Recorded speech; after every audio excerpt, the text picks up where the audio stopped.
পবিত্ৰ ৰমজান মাহত মৌলানা বদৰুদ্দিন আজমলৰ মহানুভৱতা।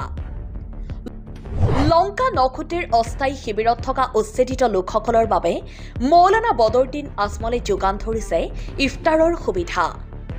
প্ৰতিদিনে 400-500 জন লোকৰ বাবে ইফতাৰৰ আয়োজন কৰি আহিছে মৌলানা বদৰুদ্দিন আজমল চাহিবে।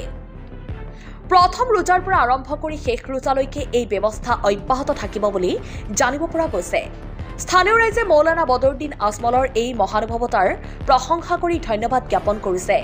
কেৱল ইফতাৰৰ আয়োজনেই নহয়, মৌলানা বদৰুদ্দিন আজমলে ইয়াৰ আগৰে পৰাই বহুতো ৰিলিফ কাৰ্যসূচী হাতত লৈ দুখী দুৰ্দশাগ্ৰস্ত লোকসকলক সহায় কৰি আহিছে। পবিত্ৰ ৰমজান মাহত মৌলানা বদৰুদ্দিন আজমল চাহাবৰ এনে মহানুভৱতাক ভিডিঅ'টো এটা শ্বেয়াৰ কৰি সকলোকে দেখুৱাই দিয়ক।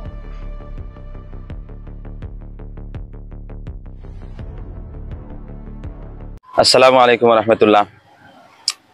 পবিত্র রমজান মাহ উপলক্ষে মৌলানা বদরুদ্দিন আজমল আল কাসিমি সাহাবে আমার নকুটি শিবির বাজার অস্থায়ী শিবিরত 1 রমজানের পৰা 30 ৰমজানলৈকে ইফতাৰ পাৰ্টিৰ আয়োজন কৰা হয়েছে। উক্ত ইফতাৰ পাৰ্টিত প্ৰায় 450 পৰা 500 মানুহে ইফতাৰ কৰে। আৰ আমাৰ ইয়াত ইফতাৰ পাৰ্টিত আপনাৰ সৰু ল'ৰা ছোৱালীৰ লৈকে সৰু ল'ৰা ছোৱালী, ডাঙৰ মানুহ, মাইকী মানুহ, আপোনাৰ মহিলা মানুহ, বুঢ়া মানুহ, বৃদ্ধ মানুহ, সকলো মানুহ আহে, সকলো মানুহ শৰিক হয়। আৰু ইয়াত আমাৰ যেটো খোৱা বোৱা হয় সেইটো হৈছে খিচুৰি বনোৱা হয়। খিচুৰিৰ লগত আপোনাৰ দালি, আপোনাৰ আলু, চিকেন আৰু চানা এইবিলাক, আৰু পানীৰ বোতল আছে, হাফ লিটাৰকৈ পানীৰ বোতল দিয়া হয়। জিলাপি আছে না? হ্যাঁ, জিলাপি আছে, জিলাপি খেজুৰো আছে। মানে একটা ভিতৰুৱা অঞ্চলত যে বদৰুদ্দিন আজমল সাহেবে এনে এটা মহান পদক্ষেপ গ্ৰহণ কৰিছে, এই সন্দৰ্ভত আপুনি কি কয়? হ্যাঁ, সঁচাকৈ মৌলানা বদৰুদ্দিন আজমল আল কাসিমি সাহাবক ধন্যবাদ দিব লাগে। কিয়নো আমাৰ এই দৰিদ্ৰ এৰিয়া,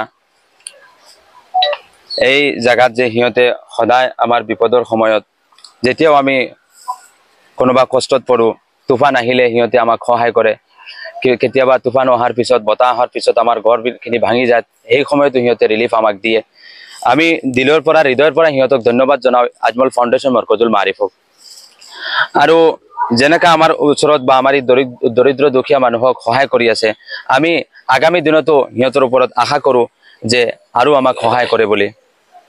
আল্লাহ তাআলা সিহঁতক সকলো কামত যাতে সহায় কৰে।